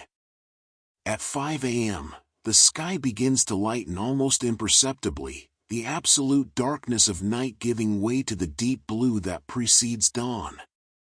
The first birds begin their morning calls. In the factory, the night shift enters its final hours, workers beginning to think about home and rest while maintaining focus on their remaining tasks. Mistakes are most likely at the beginning and end of shifts, when attention wavers, so experienced workers are especially careful during these transition periods. The town of Maranello in 1955 had a population of approximately 10,000 people, a size that had grown significantly since the war as the Ferrari factory expanded and drew workers from surrounding rural areas. The factory's presence transformed Maranello from an agricultural village into an industrial town. Though agriculture never disappeared entirely, many workers maintained small gardens or kept chickens, supplementing their wages with homegrown food. This blending of industrial and rural life was characteristic of Italian manufacturing towns in the post-war period. At 5:25 a.m., Giovanni's eyes open. For a moment, he lies still, orienting himself, allowing consciousness to fully return. Then, 5 minutes before his alarm would ring, he reaches over and switches it off. He doesn't need it this morning, his body knew when to wake. He rises quietly, careful not to disturb his wife, and begins his morning routine. The day ahead stretches before him, filled with known tasks and familiar challenges, the 375mm engine waiting at his station, the careful assembly process that will occupy his hands and mind, the satisfaction of work done properly. He dresses in the dim pre-dawn light, the same clothes as yesterday, the same routine as every morning. Outside, Maranello awakens. Other workers emerge from their homes. The factory's day shift begins to gather. And Giovanni, after his simple breakfast of coffee and bread, will walk through the cool morning air to join them, to take his place at his station, to continue the patient work of building Ferrari engines one careful assembly at a time. This is how days begin and end in the life of Giovanni Russo, Ferrari engine builder. No drama, no excitement, just the steady rhythm of skilled work performed with care and pride. Tomorrow will be like today, and the day after like tomorrow. And in this repetition, this patient dedication to craft, something extraordinary emerges, machines that will bear the Ferrari name and carry with them the accumulated skill of men like Giovanni, whose names will never be known but whose work will endure. Giovanni stands at his small kitchen window, watching the sky transition from deep blue to pale gray, the same view he sees every morning. His coffee cup is warm in his hands, the bitter liquid providing its familiar jolt of alertness. The street below is beginning to show signs of life, a neighbor heading to the market, a delivery truck rumbling past on the cobblestones. These are the markers of a new day beginning, the world resetting itself for another cycle of work and routine. He finishes his coffee and rinses the cup, setting it in the wooden drying rack where it will wait for his return this evening. His wife stirs in the bedroom, calling out a sleepy goodbye. He responds quietly, not wanting to wake her fully. She can sleep another hour before beginning her own day's tasks. He locks the apartment door behind him and descends the 3 flights of stairs, his footsteps echoing in the empty stairwell just as they did yesterday, just as they will tomorrow. The morning air is crisp, almost cold, carrying the smell of autumn more strongly than yesterday. Giovanni can see his breath forming small clouds as he exhales. Winter is coming, and soon these morning walks will be in darkness and genuine cold, his fingers stiff until the warmth of the workshop thaws them. But for now, October still retains some gentleness, the transition between seasons not yet complete. He walks his familiar route, passing the same landmarks in the same order. The church with its ancient bell tower, the bakery beginning to glow with interior light, the small bar where workers sometimes stop for a quick coffee on their way to the factory. This morning Giovanni doesn't stop, he prefers his home coffee and the time to himself before the workday begins. Some men need the social interaction to wake fully, Giovanni needs the solitude, the gradual mental transition from home to work. Other workers appear on the streets now, all moving in the same general direction, drawn to the factory like metal filings to a magnet. There is little conversation this early, just nods of acknowledgement, the shared understanding of men beginning another day of labor. Giovanni recognizes most of them: Carlo, who works in the body shop hammering aluminum panels, Luigi, an electrician who installs the complex wiring harnesses, Antonio, another engine builder who specializes in the racing engines that require even more precision than the road car units. By the mid-1950s, Ferrari's racing program was at its peak of success and influence. The company had won the Formula One World Championship in 1952 and 1953 with Alberto Ascari driving, and would win again in 1956 with Juan Manuel Fangio. These victories brought immense prestige to the Ferrari name and drove demand for the road cars that funded the racing program. Enzo Ferrari famously considered the road cars a necessary evil, built only to finance his true passion, racing. But the road cars required the same attention to detail, the same commitment to quality, as the racing machines. Giovanni reaches the factory entrance at 6:35, his usual time. The building looks the same as it did yesterday, as it does every morning, utilitarian, unpretentious, giving no external hint of the precision work conducted within its walls. The workers' entrance is propped open now, men streaming through in a steady flow. Giovanni joins them, pulling his time card from its slot and inserting it into the punch clock. The machine stamps the time, 6:37, with a satisfying mechanical thunk. In the changing room, he hangs his jacket on hook number 47 and pulls on his factory coat. The coat is stiff with accumulated oil and grime, shaped by years of use to fit his body perfectly. A new coat would feel wrong, too clean and crisp, not yet broken in by the work. He buttons it slowly, methodically, each button a small step in the transformation from Giovanni the man to Giovanni the mechanic, the engine builder, the craftsman. The workshop floor at 6:45 is a study in organized chaos. Night shift workers are finishing their tasks, day shift workers are preparing their stations, the two groups overlapping briefly during the transition. The floor supervisor, Maurizio, stands near the entrance with his clipboard, occasionally making notes but mostly just observing, his experienced eye catching anything out of place or unusual. He has worked at Ferrari since 1947, when the company was even smaller and operated from a converted stable building. He remembers when every employee knew every other employee by name, when Enzo Ferrari could walk the floor and speak personally with each worker. That intimacy is fading as the company grows, but it hasn't disappeared entirely.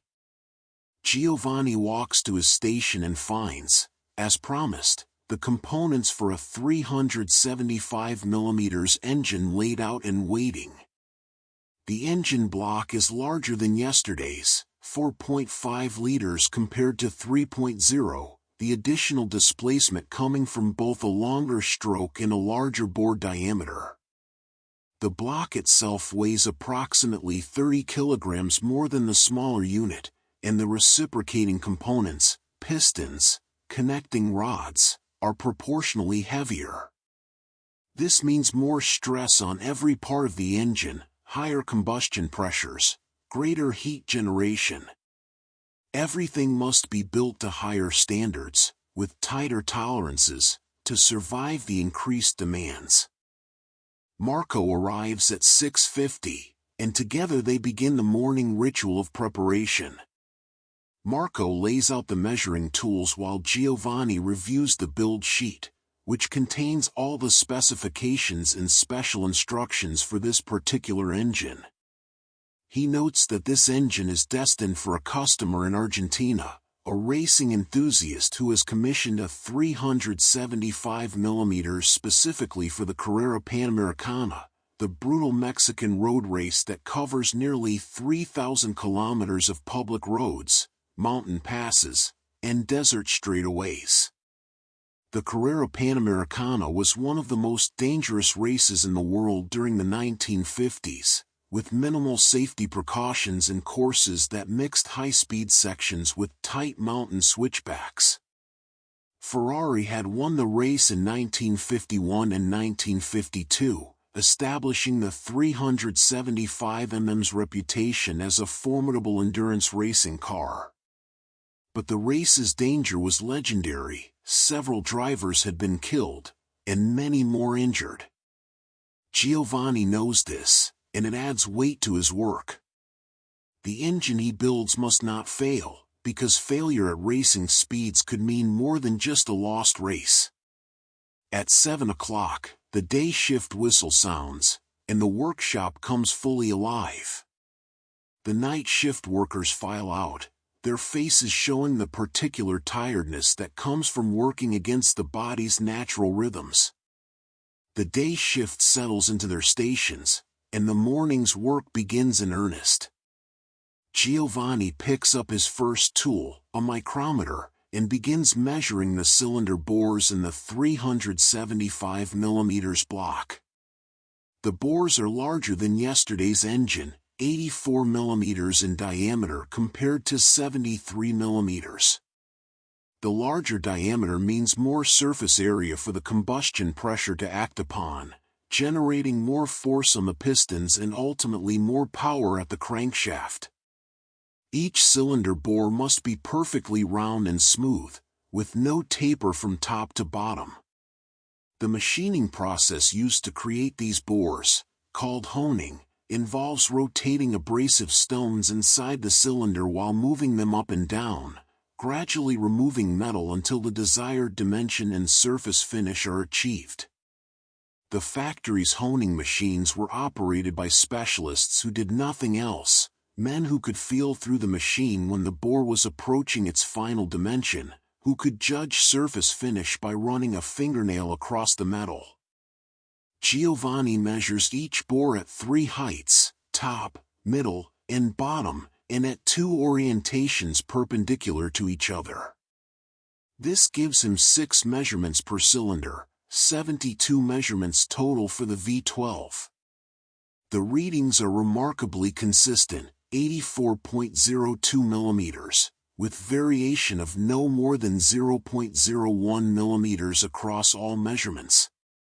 This level of precision is achieved through careful machining and rigorous inspection, with any block that falls outside specification being scrapped or sent back for rework.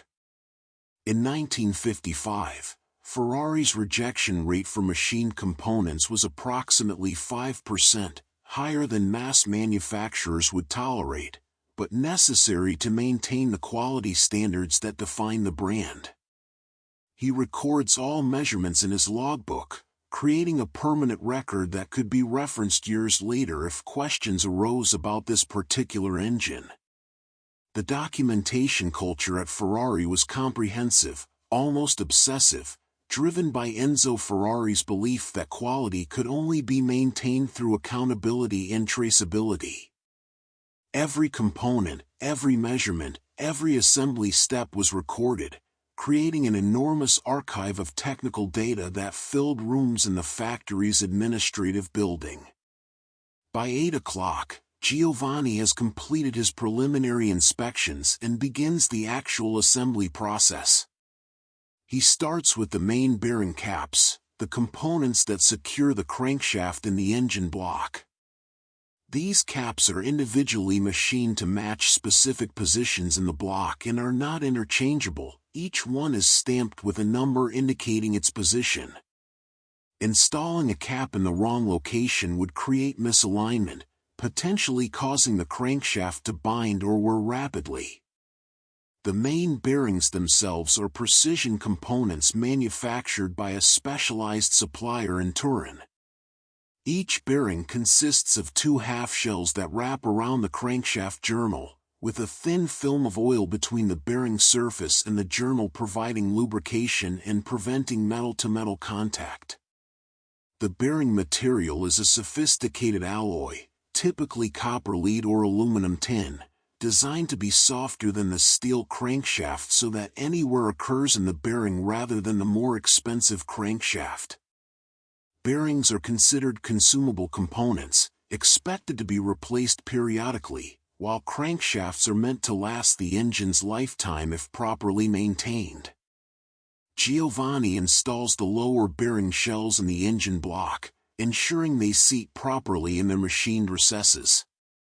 Each shell has a small tab that locks into a notch in the block, preventing the bearing from rotating during operation. He applies a thin film of assembly lubricant to each bearing surface, the same careful process he followed yesterday, the same attention to detail he brings to every engine. The lubricant is critical during the first few seconds of operation, before oil pressure builds and the lubrication system takes over. Those initial seconds, when metal surfaces are moving against each other without full oil pressure, are the most dangerous time in an engine's life. The crankshaft for this 375mm engine is a substantial piece of forged steel, weighing approximately 45 kilograms. Giovanni and Marco lift it together, carefully positioning it onto the main bearing journals in the block. The crankshaft must settle evenly onto all 5 main bearings simultaneously, with no binding or misalignment. They lower it slowly, feeling for proper seating, and when it rests fully in place, Giovanni checks that it rotates freely by hand. The resistance should be minimal, just the friction of the bearing surfaces and the weight of the connecting rods that will eventually attach to the crankshaft's journals.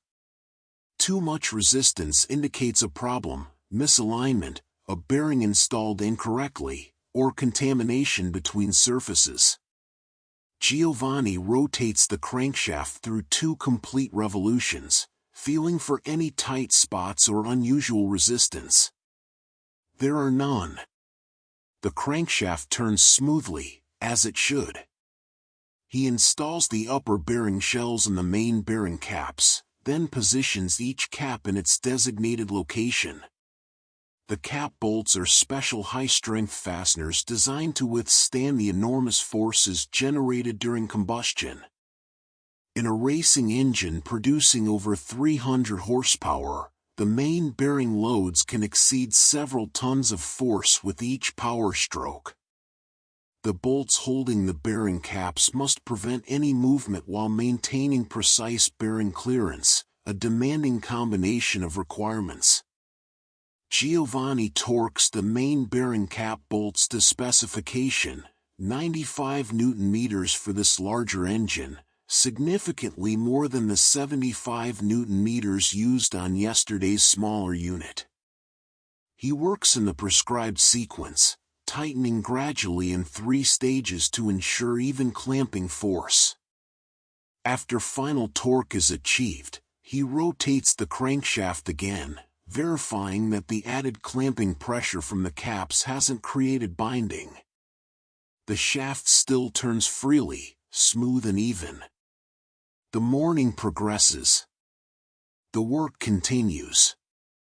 And Giovanni loses himself in the familiar rhythm of assembly, his hands performing tasks they've done hundreds of times, his mind focused on each small detail, each critical measurement, each specification that must be met exactly. This is his craft, his contribution, his purpose. Hour by hour, component by component, an engine takes shape. At 9 o'clock, the morning brake whistle sounds, its long note carrying across the workshop floor. Giovanni straightens from his bent position over the engine block, feeling the familiar tightness in his lower back. He has been working steadily for 2 hours, and his body welcomes the interruption. Around him, other workers set down their tools and drift toward the break room, the pace of the factory momentarily slowing. Giovanni washes his hands at the station sink, scrubbing away the assembly lubricant and metal dust that has accumulated on his skin. The water is cold, the factory's water heater serves only the administrative offices, not the workshop floor. In winter, washing hands becomes an ordeal of numbed fingers and red, chapped skin. but October is mild enough that the cold water is merely uncomfortable rather than painful. In the break room, he pours himself coffee from the communal pot. The brew has been sitting since the shift change and has grown thick and bitter, but Giovanni doesn't mind. He drinks coffee for its effect, not its taste. He sits at his usual spot on the wooden bench, joined by Marco and a few other engine builders.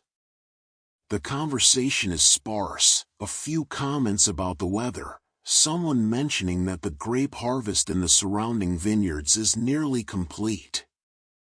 In the Emilia-Romagna region, wine production was a major agricultural activity, and many factory workers came from families that maintained small vineyard plots, making wine for personal consumption or local sale.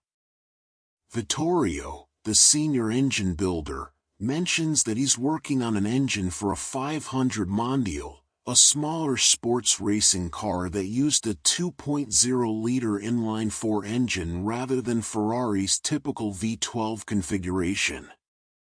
The 500 Mondial was designed for smaller racing categories where engine displacement was limited by regulations. Between 1954 and 1955, approximately 4,500 Mondials were built, making it more common than the exotic 375 mm but still very limited by any standard of mass production. The inline-4 engine produced about 170 horsepower despite its small size, achieving high specific output through advanced engineering and careful tuning. Giovanni listens but says little.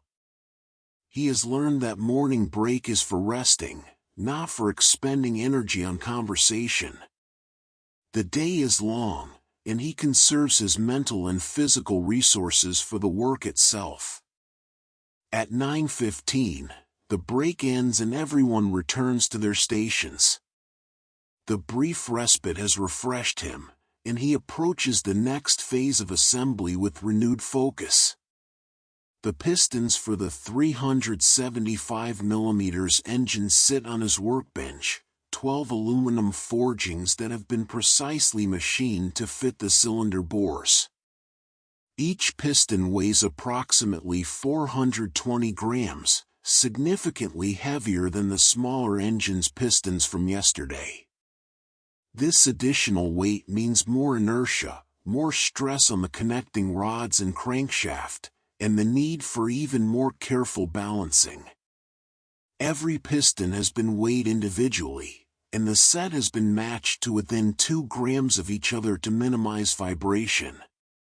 The piston design used in 1950s Ferrari engines featured 3 rings per piston, 2 compression rings that sealed the combustion pressure in the cylinder, and 1 oil control ring that scraped excess oil from the cylinder walls to prevent it from entering the combustion chamber. The rings themselves were made from cast iron, chosen for its resistance and ability to conform to the cylinder bore over time. Installing these rings required special tools called ring expanders that spread the ring open enough to slip it over the piston without breaking the brittle cast iron. Giovanni picks up the first piston and begins installing its rings, starting with the bottom oil control ring. The ring expander looks like a pair of pliers with curved jaws that grip the ends of the ring and gently pull them apart. He slides the expanded ring over the top of the piston, carefully guiding it down into its groove. The ring must be oriented correctly. There is a top and bottom side, marked with tiny stampings that are easy to miss if you're not careful. Installing a ring upside down won't cause immediate failure, but it will affect oil control and potentially cause higher oil consumption over time. He installs the second compression ring, then the top compression ring, working carefully to avoid scratching the piston's surface or breaking a ring. Once all 3 rings are installed, he uses a feeler gauge to check the ring end gap, the small space where the two ends of each ring meet. This gap is critical. Too tight and the ring will bind as it heats and expands during operation, potentially seizing in its groove. Too loose and combustion pressure will blow past the ring, reducing power and increasing oil consumption. The specification calls for a gap of 0.35 to 0.45 millimeters, and Giovanni's measurements confirm that all three rings fall within this range. By 10 o'clock, he has prepared all 12 pistons with their rings installed. Now comes the process of installing them into the engine block, connecting them to the crankshaft through the connecting rods. This is familiar work. He performed the same task yesterday on the smaller engine, but familiarity doesn't mean he can relax his attention. Each installation must be done correctly, with the same care as the first time he learned the procedure years ago. Marco hands him the first connecting rod, and Giovanni inspects it before installation. The connecting rod is a precisely engineered component that must withstand enormous forces, the piston pushing it during the power stroke, pulling it during the intake stroke, the rapid acceleration and deceleration as the engine cycles thousands of times per minute. Each rod in this engine has been weighed and balanced to within a few grams, and the large end, where it connects to the crankshaft, has been precision bored to ensure perfect roundness and correct clearance. He installs the bearing shells on the rod's big end, those same copper lead half shells that allow the rod to rotate smoothly on the crankshaft journal. The bearing clearance, the oil-filled gap between bearing and journal, is typically 0.05 to 0.07 millimeters in Ferrari engines of this era. This might seem like almost no clearance at all, but it's sufficient for a pressurized oil film to form, separating the metal surfaces and preventing wear. If the clearance is too tight, the oil film can't form properly and the bearing overheats. Too loose and oil pressure drops and the bearing hammers against the journal, creating noise and accelerated wear. Giovanni attaches the connecting rod to the piston using the piston pin, a hardened steel cylinder that passes through the piston and the rod's small end. The piston pin is held in place by circlips, small C-shaped retaining rings that snap into grooves in the piston. Installing circlips requires a special tool and steady hands, because a dropped circlip falling into the crankcase could cause catastrophic damage if the engine were started. He installs the circlips carefully, ensuring each one is fully seated in its groove, then tugs on it gently to verify it won't come loose. With the piston and rod assembled, he prepares to install them into the cylinder bore. A ring compressor, a metal band that temporarily squeezes the piston rings into their grooves, slips over the piston. Giovanni tightens the compressor until the rings are fully compressed, flush with the piston's outer diameter. Then he positions the piston at the top of its cylinder bore and taps it gently with a rubber mallet, driving it downward into the cylinder. The rings resist at first, then suddenly release as they clear the compressor and spring outward against the cylinder walls. The piston slides the rest of the way into the bore, and Giovanni guides the connecting rod onto its crankshaft journal. He installs the rod's bearing cap, threading the cap bolts by hand first to ensure they engage properly.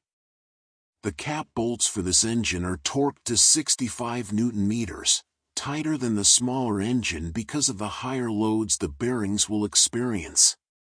Giovanni uses his calibrated torque wrench, working methodically, achieving the specified tension in 3 stages as always. When the final torque is reached, he applies torque seal to each bolt, a bright yellow paste that will show if the bolt loosens during operation. If the paint seal is broken after running, it indicates a problem that must be investigated. 11 more pistons remain. The process will repeat 11 more times before lunch. This is the nature of V12 assembly, everything done in multiples, requiring consistency across dozens of identical operations. A single mistake, one piston ring installed upside down, one circlip not fully seated, one bearing cap torqued incorrectly, could compromise the entire engine. Giovanni's focus never wavers. Each installation receives the same careful attention as the first. At 10:30, Maurizio, the floor supervisor, stops by Giovanni's station on his rounds. He observes for a moment without speaking, watching Giovanni install piston number 4. Maurizio has seen thousands of pistons installed over his years at Ferrari, and he can tell within seconds whether a mechanic is working correctly. He sees the careful ring compression, the proper rod orientation, the correct torque sequence. He makes a note on his clipboard and moves on without comment. No comment is approval. If Maurizio saw something wrong, he would speak immediately. The morning continues its steady progression. Giovanni works through pistons 5, 6, 7, each one identical yet requiring the same complete attention. His hands move with practiced efficiency, but efficiency born of precision, not haste. Speed without accuracy is worthless, accuracy at any speed is valuable. This is the craftsman's understanding, learned through years of experience and reinforced by the consequences of rushing, the stripped threads, the broken components, the engines that failed because someone tried to save 10 minutes and created hours of rework. By 11:15, 8 pistons are installed. 4 remain, and Giovanni estimates he'll complete them before lunch. The morning has been productive, the work flowing smoothly without complications or surprises. This is how most days go, not dramatic or eventful, just steady progress through known procedures, the accumulation of small correct actions into a completed whole. It's the kind of work that goes unnoticed precisely because it's done well, the invisible foundation that supports everything else. Outside the workshop windows, the morning sun climbs higher in the sky. The October weather remains pleasant, though Giovanni barely notices. His world has narrowed to the engine before him, to the feel of tools in his hands, to the specifications and clearances and torque values that define correct assembly. This narrow focus is not limitation but liberation, freedom from distraction, from worry, from everything except the immediate task and the satisfaction of performing it well. He reaches for the 9th piston and begins the process again. Installation, torquing, marking, verification. The rhythm continues, patient and unhurried, building toward completion one careful step at a time. By 11:45, Giovanni has installed the final piston. All 12 pistons now rest in their cylinders, connected to the crankshaft, the heart of the engine's mechanical motion complete. He rotates the crankshaft by hand, feeling each piston rise and fall in its bore, feeling the resistance as each piston compresses air on its upward stroke. The motion is smooth, consistent, exactly as it should be. There are no tight spots, no unusual sounds, no indication of any problem. This preliminary check is simple but important, catching issues now, before the engine is fully assembled, saves hours of disassembly work later. Marco is already preparing the cylinder heads for installation, cleaning the mating surfaces where they'll join to the engine block. Any dirt or debris between the head and block will prevent proper sealing and could cause gasket failure, so the surfaces must be immaculate. He wipes them with a lint-free cloth, examining the metal closely under the bright work lamp. The cylinder heads for this 375mm engine are larger and heavier than yesterday's, each one weighs approximately 20 kilograms, making them awkward to position even with 2 men handling them. The cylinder head gaskets lay ready on the workbench. These gaskets for the larger engine are copper asbestos composite, similar to yesterday's but thicker to withstand the higher combustion pressures. Each gasket is marked with a part number and a directional arrow indicating which way it should be oriented. Installing a gasket backwards would misalign oil passages and coolant channels, causing serious problems. Giovanni checks the orientation carefully, even though he's installed hundreds of these gaskets and knows their correct position instinctively. Trust but verify. Always verify. At noon, the lunch whistle sounds. Giovanni and Marco have just finished positioning the first cylinder head onto the engine block, but they pause their work to join the general exodus toward the cafeteria and courtyard. The timing is good, the head is in place but not yet bolted down, a natural stopping point that won't leave the work in a vulnerable state during the lunch break. Some assembly steps can't be interrupted, requiring completion once started, but head installation can pause safely at this stage. Giovanni retrieves his lunch tin and heads outside to his usual spot on the stone wall in the courtyard. The sun is directly overhead now, warming the stone pleasantly. He opens his tin to find the same simple meal his wife packs every day: bread with salami, a piece of cheese, an apple, and a small square of dark chocolate, a treat she includes even though chocolate is still somewhat expensive in 1955 Italy. The post-war economy has recovered substantially, but luxuries remain occasional rather than everyday items for working families. He eats slowly, watching the activity in the courtyard. The 250mm and 166 Inter from yesterday have been moved, replaced by a different car, a 410 Super America, one of Ferrari's most expensive and exclusive models. The 410 Super America was designed specifically for the American market, where wealthy customers wanted both performance and luxury in a package that could compete with Cadillacs and Packards for prestige. Only about 15 410 Super Americas were built in 1955, each priced at approximately $16,000, a staggering sum when the average American car cost around $2,000. The car's massive 5.0-liter V12 engine produced nearly 340 horsepower, making it one of the most powerful road cars available anywhere in the world. Giovanni finishes his lunch and unwraps the chocolate, letting it melt slowly in his mouth. The richness is satisfying, a moment of pure pleasure in an otherwise utilitarian day. He thinks about his wife, imagining her at home, perhaps visiting the market or preparing dinner. Their life together is simple but comfortable. His wages at Ferrari are sufficient to rent their apartment, buy food, and save a small amount each month. They are not wealthy, but they are secure, a significant achievement in a country still recovering from war's devastation. Other workers sit nearby, some eating, some smoking, a few playing cards on an improvised table made from wooden crates. The card players are intent on their game, small amounts of money changing hands, though gambling on factory property is technically prohibited.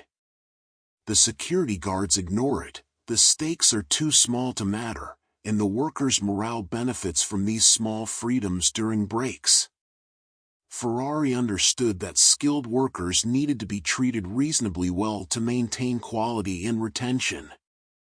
The company's wages were competitive, and working conditions, while not luxurious, were better than many Italian factories of the era. At 12:45, workers begin drifting back inside.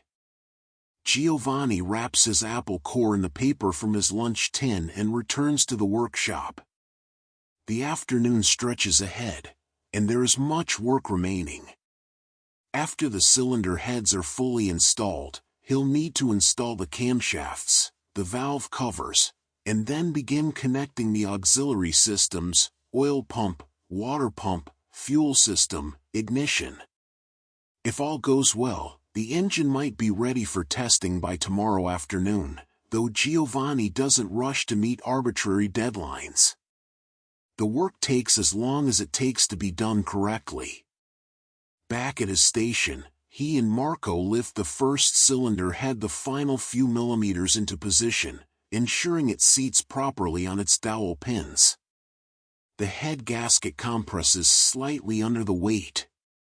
Giovanni begins installing the head bolts, starting from the center and working outward in the specified sequence. For this larger engine, there are 16 bolts per head rather than 14, and the torque specification is higher, 100 Newton meters compared to yesterday's 85. The increased clamping force is necessary to seal the higher combustion pressures generated by the larger displacement and higher power output.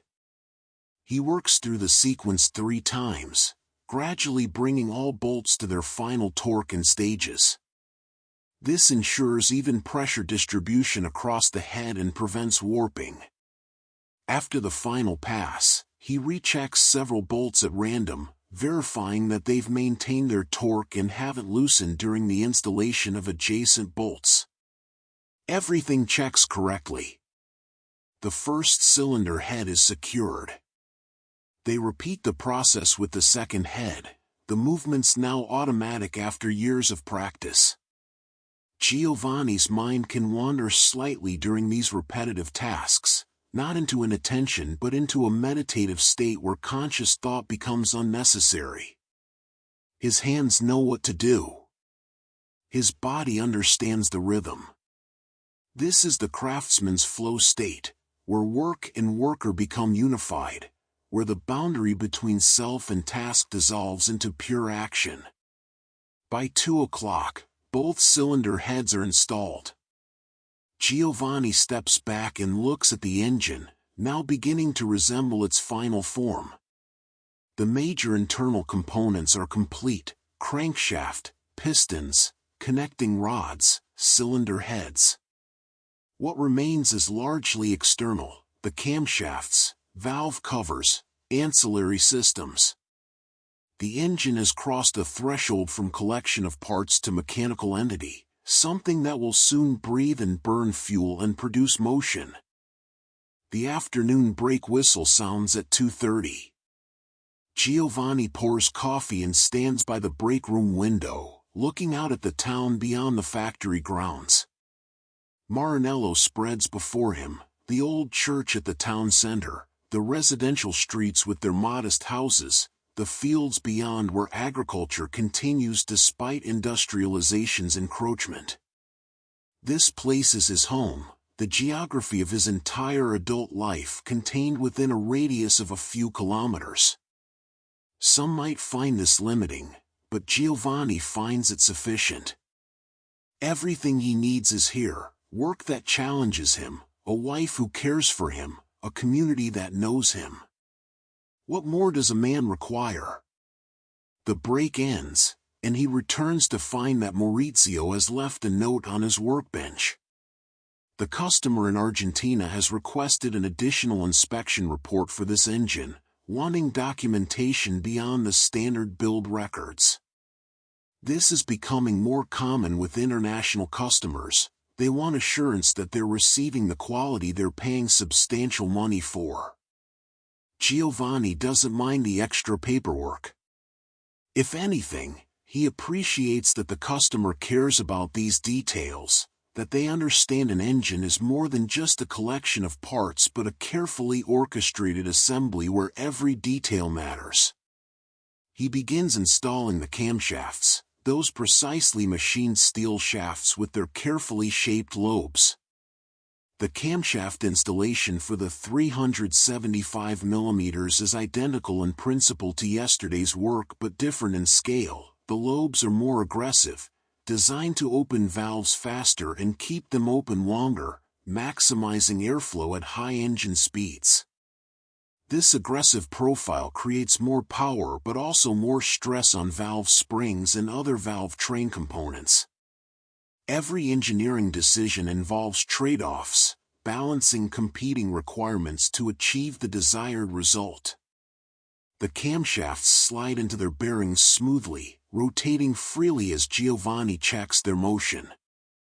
He installs the bearing caps and torques them to specification, then rotates each camshaft through several complete revolutions, verifying that nothing binds or catches. The motion is silky smooth, exactly right. Marco begins preparing the valve covers while Giovanni moves on to installing the oil pump, working through the afternoon's tasks with the same steady attention he's maintained since morning. By 4 o'clock, the valve covers are installed and the external oil lines are being routed. These lines carry oil from the pump to various parts of the engine, and they must be installed carefully to prevent leaks. Each connection uses a copper crush washer that deforms when tightened, creating a metal-to-metal seal. Giovanni torques each connection to the specified value, then marks it with torque seal so any future loosening will be immediately visible.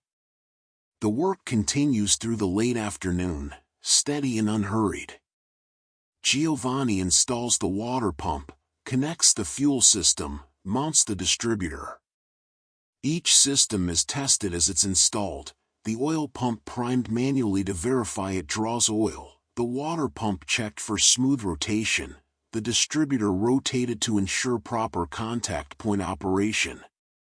These preliminary checks catch problems before they become serious, before the engine reaches the test cell where failures are more difficult to diagnose. At 5:30, Giovanni makes his final entries in the logbook for the day. The engine is approximately 70% complete, major assembly finished, auxiliary systems mostly installed, final details remaining for tomorrow. He estimates another full day of work before the engine will be ready for testing, perhaps slightly less if everything goes smoothly. But estimates are just estimates, the work takes as long as it takes. The 6 o'clock whistle sounds, marking the end of another day.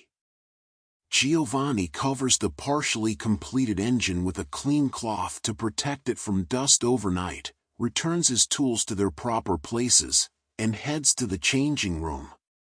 He removes his factory coat and hangs it on hook number 47, the same hook where it will wait for him tomorrow morning.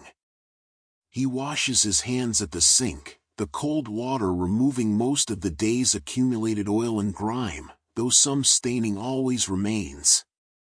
Outside, the evening is settling over Maranello. Giovanni joins the stream of workers heading home, all moving in different directions now, dispersing into the town rather than converging on the factory. The October air is cool and pleasant, carrying the smell of wood smoke and cooking from houses he passes. His walk home follows the same route as always, past the same landmarks, through the same streets. This repetition is not monotony but comfort, the reliable structure that allows him to focus his mental energy on what matters, the work itself, the craft, the satisfaction of building engines correctly. He climbs the 3 flights to his apartment, unlocks the door, and steps inside to the welcoming smell of dinner cooking. His wife asks about his day, and he tells her briefly, good progress on the new engine, everything going smoothly, tomorrow will bring the work closer to completion. She tells him about her day, and they share their news in the comfortable shorthand of married life. They eat dinner together at the small table, simple food prepared with care, and the day winds down in familiar patterns. By 9 o'clock, Giovanni is ready for bed. Tomorrow will bring another engine, another day of careful assembly, another opportunity to practice his craft. His life is not extraordinary by conventional measures, just a working man in a small Italian town, performing the same tasks day after day. But within that routine lies something profound, the dignity of work done well, the satisfaction of skill exercised fully, the quiet pride of building something that will endure long after his own name is forgotten. This is Giovanni Russo's life. This is the boring daily life of a Ferrari car builder. And in its patient, unhurried rhythm, in its dedication to precision and quality, in its commitment to doing ordinary things extraordinarily well, it contains a kind of greatness that needs no recognition, no applause, no fame. The work itself is enough. The engines he builds will carry his invisible contribution into the world, and that is all the reward a true craftsman requires.